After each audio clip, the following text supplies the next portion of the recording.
Hello बच्चों, चलिए प्रश्न पढ़ते हैं। प्रश्न दिया है क्रेब्स चक्र में FAD रिक्त स्थान के परिवर्तन के दौरान इलेक्ट्रॉन ग्राही के रूप में भाग लेता है। विकल्प ए है सक्सिनिल कोएंजाइम ए से सक्सिनिक अम्ल, विकल्प बी है अल्फा कीटोग्लूटारेट से सक्सिनिक कोएंजाइम ए, विकल्प सी है सक्सिनिल अम्ल से फ्यूमेरिक अम्ल तथा विकल्प डी है फ्यूमेरिक अम्ल से मैलिक अम्ल।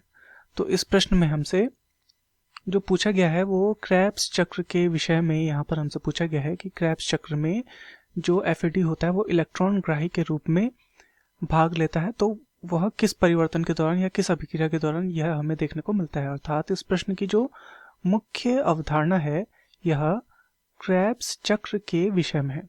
तो चलिए हम सबसे पहले क्रेब्स चक्र को समझते हैं कि यह क्या होता है। तो क्रेब्स चक्र को TCA चक्र भी कहा जाता है, TCA चक्र भी से कहा जाता है।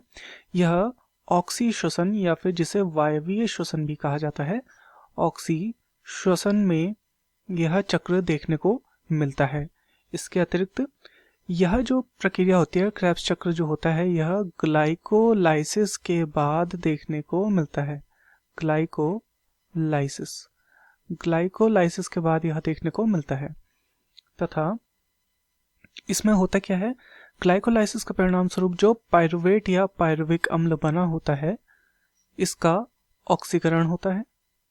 ऑक्सीकरण यहाँ पर किसमें, क्रेब्स चक्र के अंतर्गत इसका होता है, जो पायरुवेट होता है उसका, और इसके ऑक्सीकरण से जो अंतिम उत्पाद होता है वो प्राप्त होता है कार्बन डाइऑक्साइड, जल तथा ATP के रूप में ऊर्जा यहाँ पर प्राप्त होती है तथा इस प्रकार से चक्रीय अभिक्रिया होती है। इस चक्रीय प्रक्रिया के अंतर्गत FAD जो होता है वह इलेक्ट्रॉन ग्राही की भांति व्यवहार दिखाता है। यह प्रक्रिया तब होती है जब सक्सिनिल अम्ल से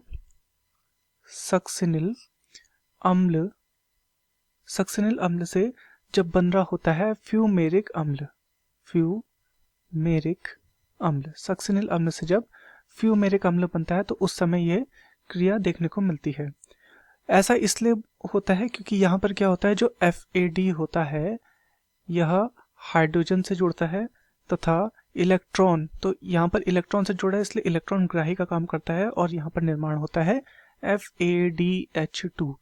तो इस कारण से ये इस इलेक्ट्रॉन के कारण से यहाँ पर इसे इलेक्ट्रॉन ग्राही कहा जाता है, FAD को इलेक्ट्रॉन ग्राही।